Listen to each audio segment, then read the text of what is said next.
Hi there, my name is Nicholas Hadley. I am 29 years old and I am in Eugene, Oregon, where I was born and raised.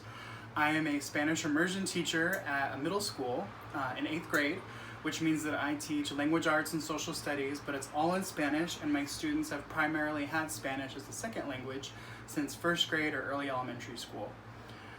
Tonight I'm making herbe de Provence spatchcock chicken, inspired by my time living in northern France in Rouen, as well as a leek gravy, also heavily inspired by French food, which is just something I'm super passionate about.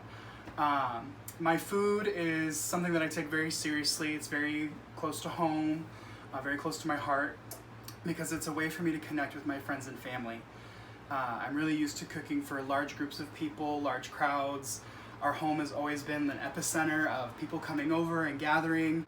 I would cook a meal and my fiance would be the bartender. He would make some great drinks for everybody that tend to go with the meal. So that's a really fun dynamic to live with and be with. And during the COVID-19 pandemic, it has been hard not having our friends and family able to come over. But we've managed to find inspiration, and I've been having a lot of fun with cooking, honing different skills. I've been trying to do things recently with like an Asian flair and doing some Thai food, doing a little bit of sushi actually, which turned out really well. But tonight I'm making a spatchcock herbe de Provence chicken, which is inspired by my time living in France when I was an English assistant there for 9 months. So without further ado, let's go ahead and get into how to spatchcock a chicken. So the first thing you want to do when you want to spatchcock a chicken is make sure you have some really sharp kitchen shears. And it sounds like a really intimidating process, but I promise you it's not. It's really easy. You do have to have strong hands though, so you might need help depending on your hand strength. You're going to take your kitchen shears and you're going to find on a thawed chicken, young chicken, small, the spine that runs down the back. So you put this breast down and you'll find you're just going to cut right up the side of the chicken. And again, here comes that hand strength. The struggle is real for everybody, don't worry about it. You're gonna slowly make your way up the chicken, and you might have to use a knife in certain spots, that's okay. And then move and do the exact same thing on the other side to remove the spine. Okay. So now that you have the spine removed, you can save that for stock and make chicken stock. You're gonna go ahead and flip over your chicken, and this is where people kind of freak out, but it's not that bad. You're going to take your hands in the middle of the breastbone, both sides, and you're going to push, and hopefully you hear a crack or a pop. Just like that. And that's you breaking the breastbone. You're going to flip it back over. The next step is kind of optional, but I like to do it. I take a very sharp knife, cut right here in the middle, just a slit, and then push down again. There we go. And you see this little dark bone starting to appear right here. That's your centerpiece. Actually, I don't know the proper term, but I'm assuming it's the center of the breastbone. And you're going to take a knife, and again, this is optional. You do not have to do really any of this, but I'm going to. You're going to pull, and that piece should come right out. It might have two pieces. Mine broke, of course. So I'm going to take my knife, run down a little bit of that connective tissue, and try and pull it out. There we go. And just like that, you have spatchcocked your first chicken. Yay! So now you have your spatchcocked chicken. You flipped it back over. She's loose. You're ready. I'm going to take some minced garlic and gently lift up some of the skin over the breast and put that garlic in there. Get it as deep as I can. Just going to zhuzh that around. You can feel it under the skin. You kind of move it down the breast towards the thigh. And what this is going to do is when it's roasting, it's going to flavor all of that wonderful breast meat and make it nice and garlicky and really flavorful and really get in there. So we've got some garlic in there. Over here in my bowl, I have some herbe de Provence mixed with some salt and pepper and olive oil. And now I'm going to go ahead and just baste this mixture all over my chicken. So I'm going to get some of this on here. Don't forget all the little nooks and crannies. Kind of massage that around gently with your fingers. And I actually did miss a step here. Before putting this on, it's always good to make sure that your chicken is nice and dry. That is a step that I missed. But that's okay. That's cooking. It's not gonna be perfect, but it will always be delicious, right? Okay. So I'm just gonna finish getting some of this sauce on here. And I'll also put some more on once I get it on the cooking rack. Okay.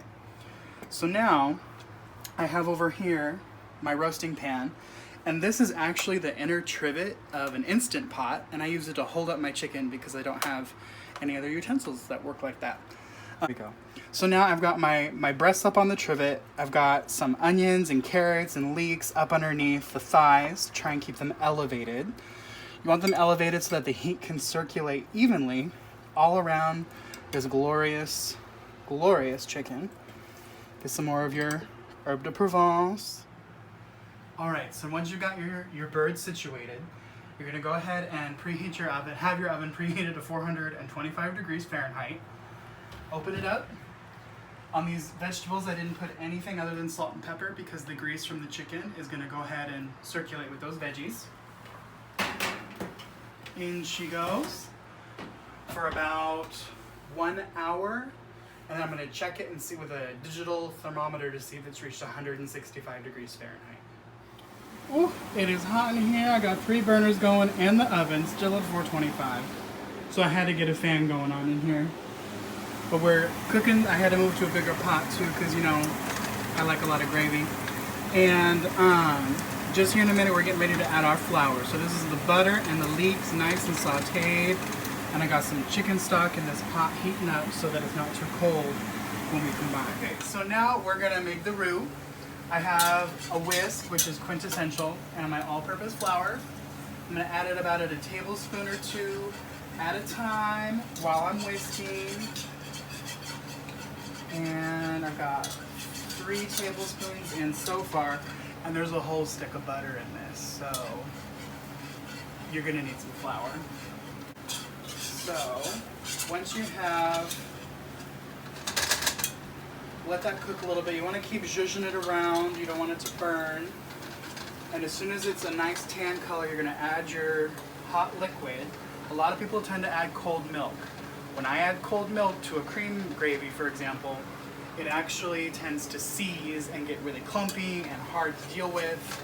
And I've learned that it has to be a hot liquid going into the sauce, otherwise it just freaks out. Your stock, a ladle at a time, mixing it in, making sure it's well incorporated before you move on to the next ladle. If you're using a cream sauce, remember to use a hot milk or a hot cream. And you're slowly just going to keep working that in until you get your sauce. So then I've gone ahead and moved to my favorite burner because everybody has a favorite burner. I've added enough liquid to get it kind of into like the sauce consistency or gravy consistency. I've raised the heat and I want to bring this to a boil, a gentle boil really, and then I want to boil it for about 2 to 3 minutes. And then I'm going to bring it back down, and then that'll actually help it thicken. And I can thin it with more stock if I need to, or a bouillon cube and hot water, or even cream, that would be good too. And then I'm gonna taste test, and it should be good to go. Okay, so the chicken's ready. It did take an extra 30 minutes, but that's okay because your loved ones will wait because they know it's absolutely delicious. So, oh my goodness. Ooh, it smells so good. And that nice crispy skin, oh my goodness. Okay, so you're gonna need to let this sit for about 5 to 7, maybe even 10 minutes. And what that'll do is allow the juices to reabsorb into the meat so you don't have a dry chicken breast. I'm gonna plate this with mashed potatoes, my gravy, and a little bit of the vegetables. And then we're gonna taste it and it's gonna be delicious. All right, so I've got this plated. I got my wonderful herb de Provence chicken with my mashed potatoes and my leek and chicken gravy and my roasted vegetables. On the gravy, you can also use some of the chicken drippings to help thin it out or as a part of your liquid. But what I'm hoping is you can hear the crunch, maybe, and just see how juicy this chicken breast is on the inside. Absolutely delicious. Let's give it a nice taste test. A little bit of gravy. Really good. I can taste the garlic that was underneath the skin. It's so tender, so juicy. I just gotta get a little piece of that chicken skin. Crunchy, flavorful. Tastes just like France. Thanks for watching and have a great day.